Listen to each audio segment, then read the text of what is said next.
Hello everyone, welcome to EduTab. So in today's 10 minutes a day series, we are going to discuss the topic conditions and warranties. तो condition and warranties के बारे में बात होती है sales of goods act के अंदर. सो देखिए, अब एक सेल्स ऑफ गुड्स होता है तो वहां पे बहुत सारे टर्म्स एंड कंडीशंस होते हैं कि इसका नेचर ऐसा होगा, इसका क्वालिटी ऐसा होगा, गुड्स की क्वांटिटी इतनी होगी और दोनों पार्टीज की क्या क्या ऑब्लिगेशंस है, इन सब के बारे में बात होती है जब भी गुड्स का सेल परचेज होता है.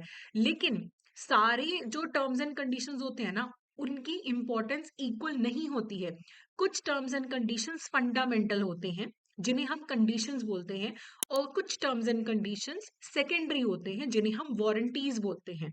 ओके, तो कंडीशन अगर वारंटी हम दोनों चीजें देखें, हम हो सकता है आम लाइफ में सेम समझें कि कंडीशन वारंटी सेम है, लेकिन लीगली डिफरेंट है. कंडीशन का मतलब होता है कि कोई ऐसा स्टिपुलेशन, कोई ऐसा कंडीशन जो मेन है पर्पस के लिए, कॉन्ट्रैक्ट में मेन पर्पस है उसका.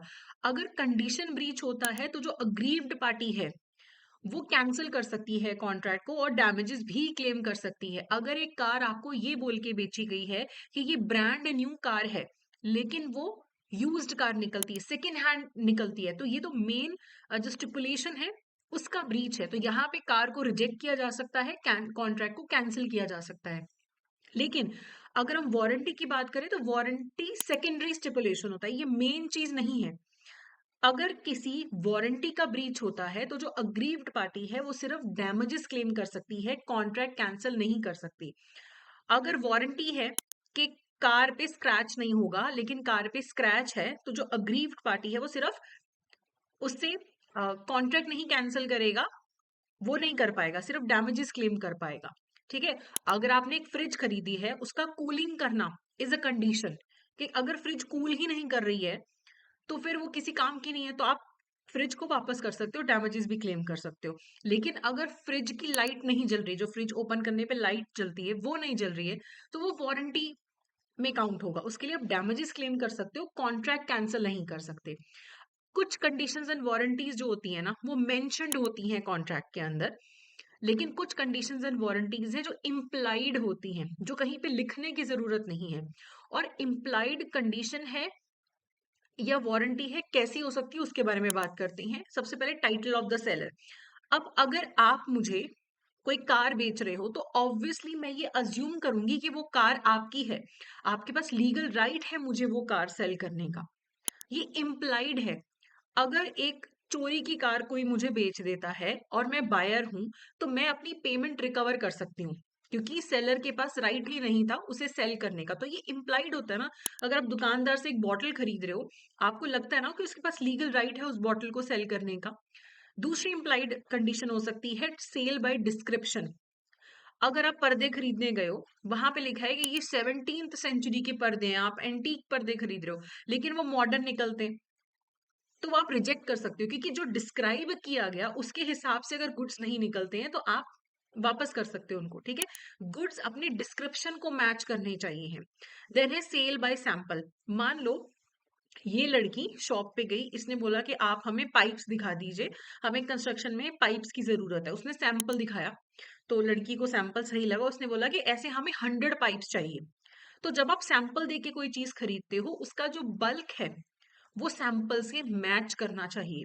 कल वो लड़की जब 100 पाइप्स लेने आएगी और वो बिल्कुल डिफरेंट पाइप्स होंगे, तो वो नहीं उनको एक्सेप्ट करेगी, क्योंकि वो सैंपल से मैच ही नहीं कर रहे हैं. और जो बायर है उसको चांस भी मिलना चाहिए कि वो बल्क को सैंपल से कंपेयर कर सके, बोले कि देखो ये दोनों तो डिफरेंट है.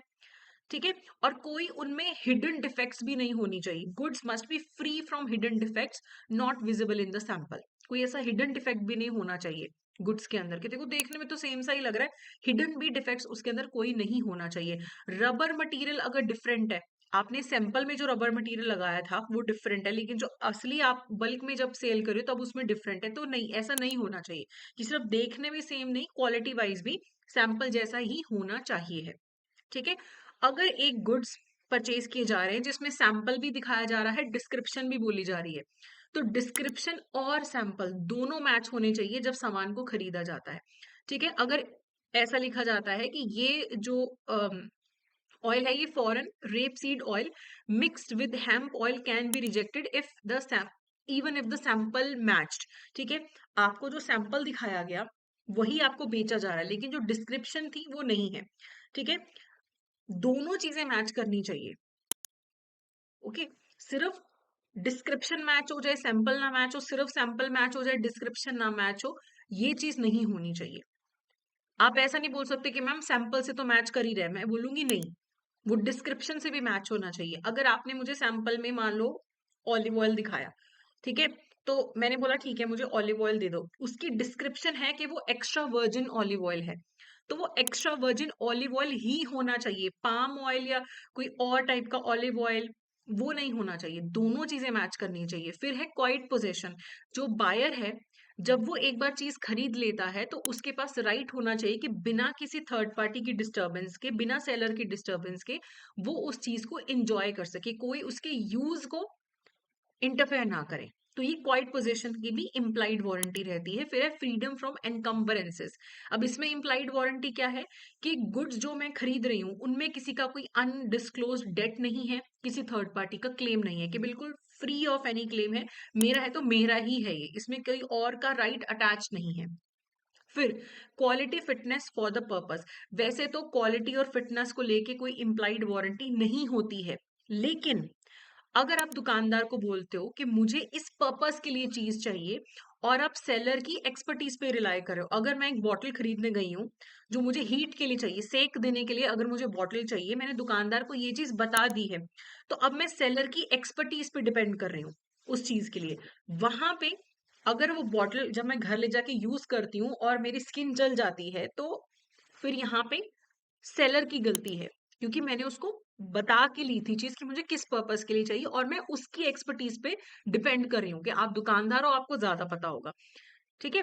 तो अगर वो वाटर बॉटल उस हिसाब से नहीं निकलती है, बर्स्ट हो जाती है गर्म पानी डालने से, तो सेलर जो है वो फिर लॉस की भरपाई करेगा। Goods sold by description must be of merchantable quality. अगर एक बॉटल है, नॉर्मल बॉटल, उस पे कुछ नहीं लिखा हुआ कि गर्म ठंडे पानी किस चीज की बॉटल है, लेकिन डिस्क्रिप्शन में लिखा है कि वो बॉटल है, तो ऑर्डिनरी एक यूज क्या होता है, नॉर्मल अगर आप एक ग्लास की बॉटल ले रहे हो, आप यही अज्यूम करोगे कि उसमें आप पानी पी सकते हो, आप उसमें पानी डाल के पी सकते हो, तो एटलीस्ट ऑर्डिनरी जो उसका यूज है ना, वो एटलीस्ट पॉसिबल होना चाहिए, ठीक है। अब है केविएट एम्प्टर, इसमें आता है बायर को बिवेयर रहना चाहिए, जब भी वो कोई चीज खरीदे तो गुड्स के अच्छे से इंस्पेक्शन करे, ठीक है। सेलर लायबल नहीं है अगर जो डिफेक्ट है आ, बाद में कोई बायर लेके आ जाता है, कि सेलर बोल सकता है कि ये देखो आपको हमने चीज निकाल के दिखाई थी, आपको सही लगी थी, आपने इंस्पेक्शन करके खरीदी है, अब बाद में आप बाद में दुकानदार को नहीं बोल सकते कि इसमें ये चीज खराब निकली है। लेकिन हाँ, अगर दुकानदार ने फ्रॉड किया था, मिस रिप्रेजेंटेशन की थी, या दुकानदार को आपने बोल के बताया था कि मुझे इस पर्पस के लिए चाहिए, सेम पर्पस के लिए नहीं निकलती, फिर आप ये नहीं बोल सकते कि बायर को बिवेयर रहना चाहिए था, फ्रॉड हुआ है उसके साथ, फिर तो ऑब्वियसली सेलर की गलती है, ठीक है। So before continuing with the questions I would like to inform you, अगर आप सीआईबी एग्जामिनेशन को टारगेट कर रहे हैं, so you can enroll in our master course, जिसमें आपको एबीएफएम, बीएफएम, एबीएम, बीआरबीएल चारों सब्जेक्ट्स की रिकॉर्डेड क्लासेस मिलेंगी। एग्जाम से जस्ट पहले लाइव क्लासेस भी होंगी, नोट्स हैं, टेस्ट सीरीज है, सब कुछ यहाँ पे आपको मिलेगा, तो आप प्रैक्टिस भी कर सकते हैं क्लासेस सुन के, और आपको प्रीवियस ईयर क्वेश्चंस भी मिलेंगे। तो आप इस वीडियो के डिस्क्रिप्शन में दिए गए लिंक पे आप क्लिक करके हमारे कोर्सेज में एनरोल कर सकते हैं, आप उस पेज पे पहुंच जाएंगे। चलिए अब क्वेश्चन देखते हैं। What does the doctrine of caveat emptor not apply? When does the doctrine not apply? When the buyer fails to inspect the goods. देखो अगर इंस्पेक्ट करके लिया है फिर तो caveat emptor buyer beware applicable होगा। When the seller fraudulently misrepresents the good, अगर fraud होता है कस्टमर के साथ, फिर केविएट टेम्पटर का प्रिंसिपल अप्लाई नहीं होगा। When the buyer relies on the seller skill and judgement, अगर आप सेलर के स्किल और जजमेंट पे रिलाई कर रहे हो तब भी केविएट एम्प्टर नहीं एप्लीकेबल होगा। तो यहाँ पे आंसर होगा D, that is both B and, यहाँ पे डी होगा, that is both B and C. अगला है what is the key difference between a condition and a warranty? Condition written होती है, वारंटी वर्बल होती है, ऐसा कुछ भी नहीं है। Condition essential to the contract होती है, वारंटी सेकेंडरी होती है, correct. Warranty allows contract cancellation, condition only allows damages, नहीं ये गलत है। कंडीशन में कॉन्ट्रैक्ट कैंसलेशन होता है, वारंटी में डैमेजेस अलाउड होते हैं। There is no difference, they mean the same, तो ये भी गलत है। तो correct answer will be B. So ये था हमारा आज का सेशन। आपको कोई भी डाउट हो आप hello@edutap.co.in पे हमें कांटेक्ट कर सकते हैं, या फिर इस नंबर पे भी आप हमें कांटेक्ट कर सकते हैं। For courses you can visit our website. So that's it for today. Thank you so much.